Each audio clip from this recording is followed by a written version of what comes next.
Good afternoon, everyone. For those of you who don't know me, my name is Peter White. I'm one of the conspirators at the Western Rifle Shooters blog. I say conspirators because those people that work there, and I mean contributors like Matt Bracken and others, have this radical idea that America is supposed to be a place of laws and a place of freedom. And as the other speakers have made clear this morning, more and more of us are recognizing that it's neither. It is neither a place of law, it is neither a place of freedom. And this can be a pretty dark time for those of us who are aware, those of us who are not beguiled by the constant, the BS for sure, but also by the constant stream of it coming at us from all our devices, all our family, all our friends, all our colleagues at work. So, a little bit of irony, because I'm one of the more pessimistic people that I know. I've self-appointed myself as morale officer. Somebody else will have to be the laundry officer today, but I'm the morale officer for this afternoon. And my remarks fit in nicely with what Tom was saying and what Michael said earlier. Before I begin them, let me just harp on Tom's point about whether you call it a militia, whether you call it a tribe, whether you call it a neighborhood protection team, whether you call it your friends and family and associates. I do highly recommend, for those of you who are not working with folks within arm's reach, by arm's reach I mean, you know, an hour's walk, because we got to start thinking about in foot distance, not wheel distance. I do recommend that for one fundamental reason that nobody in government or nobody in law enforcement is going to tell you, but it's absolute black letter law.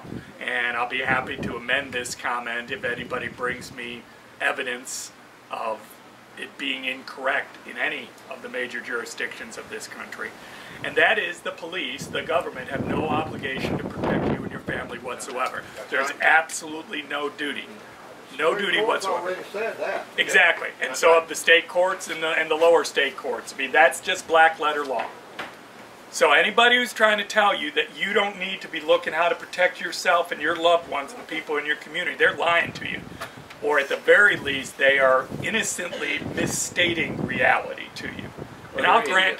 What's that? Or they're idiots. Or they're idiots, but you know, there are a lot of idiots out there too. There are a lot of malicious idiots out there. But the reality is, if we don't do it, That's right. it's not going to get done. And I'm not talking about any sort of grand continental restoration plan. I'm talking about making sure the people within an hour's walk of me are taken care of.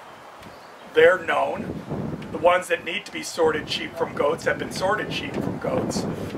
And there's a plan for dealing with that fact. Because if we're not doing it, it's not going to get done. It's not going to get done by our local people. It's not going to get done by our state people. And it sure as shooting, it's not going to get done by the federal people. They don't kill them, they feed them.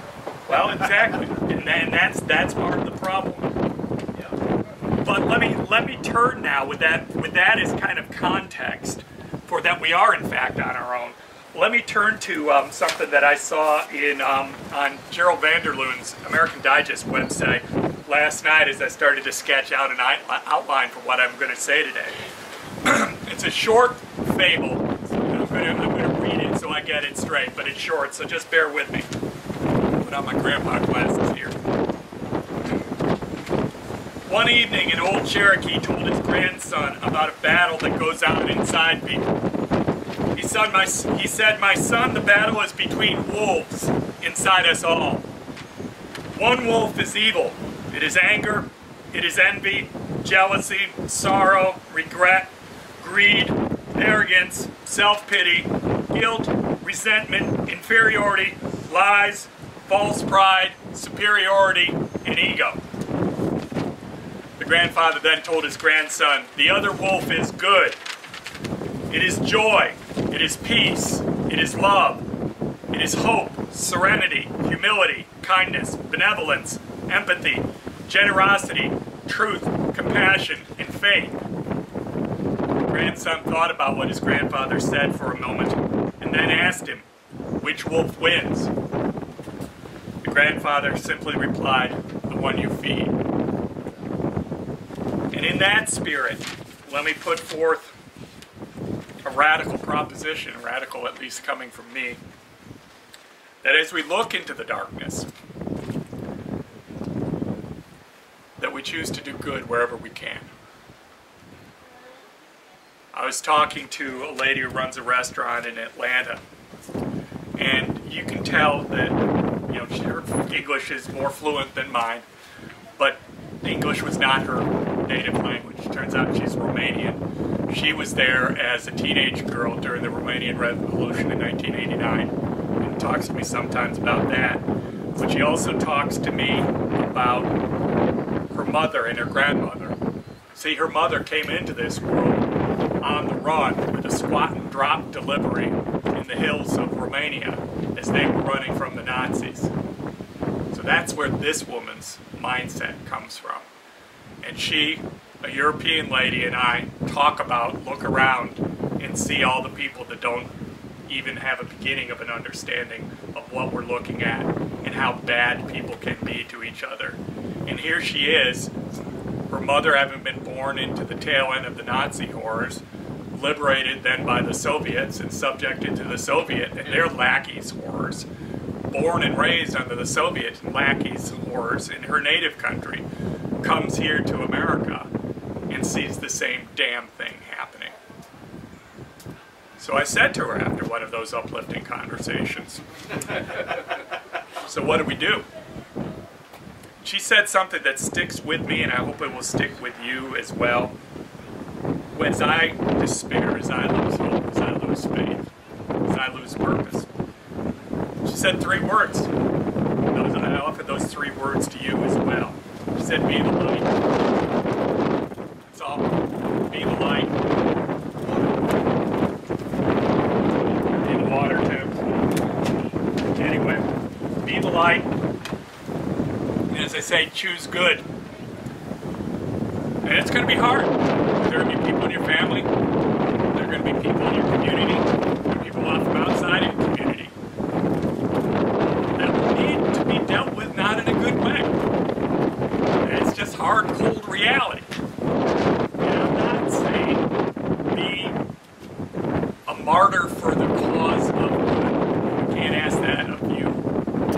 I have a hard enough time asking that of myself. So there will be times when you will have to do not good things. But there will also be times when you could go one of either way. You can turn your back, or you can try to help that person. And I've got a few areas just to think about in that area. Not just person on person, but group on group, community on community. Because again, we're on our own. FEMA's not coming to help any damn one of us. They ain't have a plan for every damn one of us, but they are not coming to help us. And there's no one that's going to be coming to help us other than each other. And with that in mind, let me run a couple of these ideas before you. Nothing original here, but I do want to emphasize A, the lateness of the hour, and B, the need for these. Because if we don't do it, it won't get done.